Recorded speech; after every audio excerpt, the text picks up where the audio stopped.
और आसक्ति को त्याग कर कर्म करता है, वह पुरुष जल से कमल के पत्ते की भांति पाप से लिप्त नहीं होता।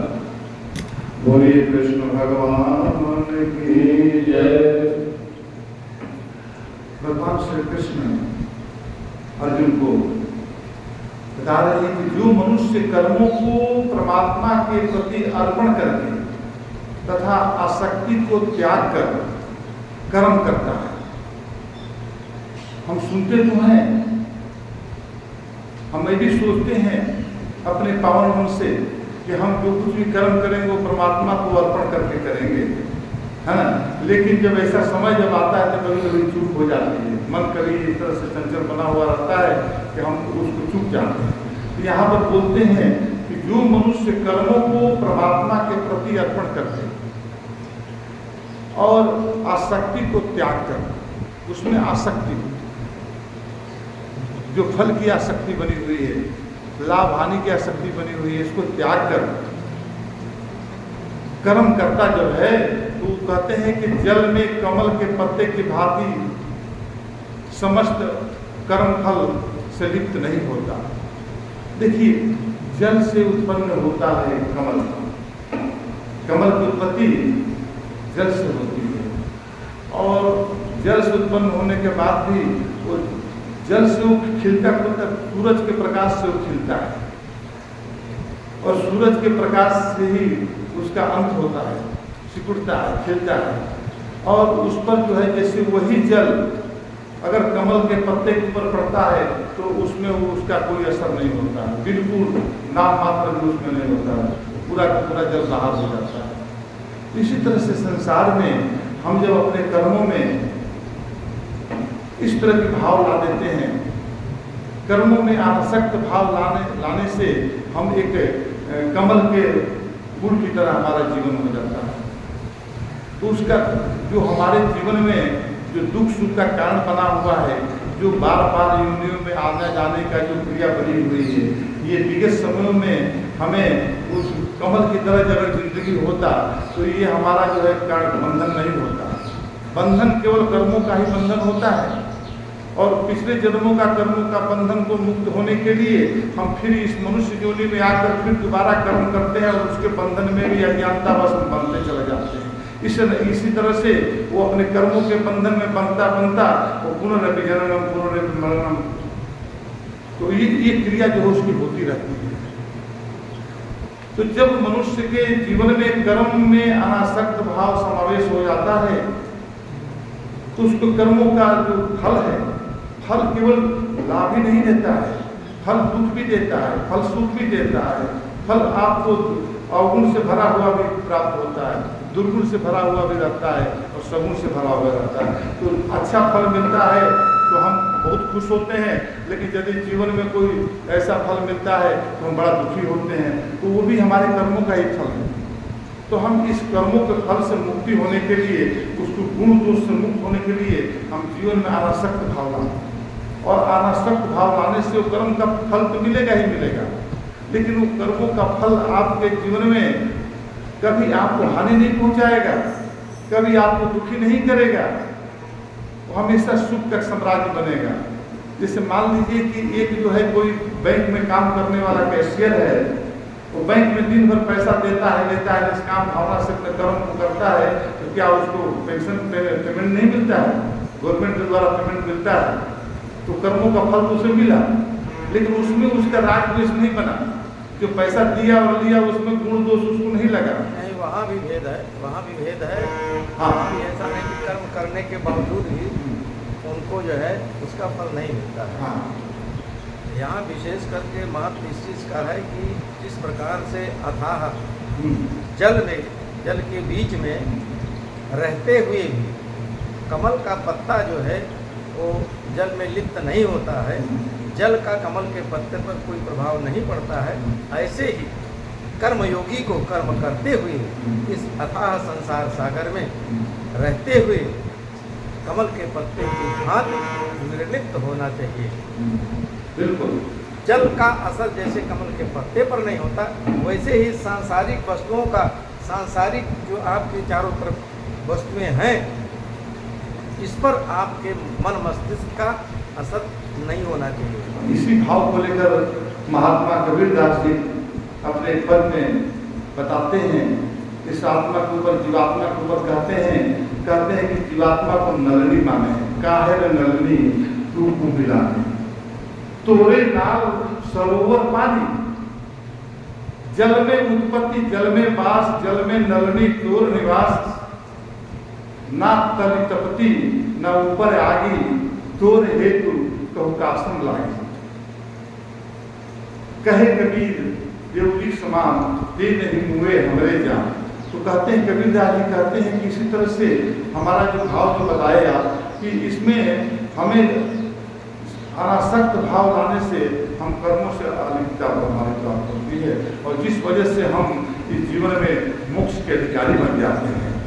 इसलिए बोला गया है कि मानव जन्म मोक्ष कर द्वारा, यही कुल जब आ जाता है तो मोक्ष का द्वार उसके लिए खुल जाता है, नहीं तो फिर वही बंधन में बंधकर, और पता नहीं इस जीवन को जाने के बाद में कौन सा जीवन हमें प्राप्त होगा, हम कौन से ऐसे कर्म करके जाएंगे कि हम अपने जानते या जाने में कि परमात्मा हमको किस योनि में प्रवेश करने के लिए अधिकारी बना देगा, और हम उसमें लाचार होते हैं, उसमें बेचारे की तरह उस योनि में प्रवेश कर जाते हैं, और प्रवेश करने के बाद में इस तरह की कोई सत्संग ना मिले, इस तरह की गति ना मिले, इस तरह के यदि मान लो कि जानवर में योनि में आया, कीड़े मुकीड़े की योनि में अगर आ गया वो आत्मा, और यहाँ पर सत्संग भी हो रहा है तो उसका ध्यान उसमें जाएगा ही नहीं, वो बगल में खड़ा भी रहेगा तब भी उसको ध्यान नहीं जाएगा जानवर का। उसी तरह से बड़ा भाग्य मानुष बन पाए, मनुष्य को जन्म को प्राप्त करके हम ये भजन कीर्तन तो करें, और साथ साथ में हम परमात्मा के चरणों में इस तरह से लगन लगाएं कि हम अपने ज्ञान को इस तरह से प्रकाशित करें कि हमारा विवेक जागृत हो रहा है। जागृत विवेक जब जागृत होता है तो सत्य असत्य, न्याय अन्याय, धर्म अधर्म का जो है हमें साफ साफ दर्पण की तरह इस जीवन में हमारा कर्म प्रदर्शित होने लगता है, और हमारा जीवन धन्य हो जाता है। आगे इसको बताते हैं कि ज्ञान मनुष्य को परमात्मा के स्वरूप में अवस्थित कर देता है, किंतु वह अत्यंत दुर्गम है। यह सब ब्रह्म है तथा संसार मिथ्या है। इस संसार में जो दो चीज हमारे दिखाई दे रहा है, ब्रह्म और माया, ध्यान दीजिए इस मैटर को, ब्रह्म और माया के अलावा आप कुछ नहीं देख रहे हैं संसार में, और जो कुछ भी आपके सामने अज्ञानता में जो कुछ भी दिखाई दे रही है ब्रह्म नहीं दिखाई दे रहा, माया दिखाई दे रही है। माया ब्रह्म मिला हुआ है, जैसे तिल में तेल का अनुभव तो ज्ञान से ही पैदा होता है, दूध में मक्खन तो ज्ञान से ही पैदा बोध होता है कि दूध में मक्खन हो सकता है, लेकिन उसमें दूध में मक्खन है, मक्खन दिखाई नहीं देता, दूध दिखाई देता है। हम इस माया को देखते हैं, ब्रह्म को नहीं देखते हैं।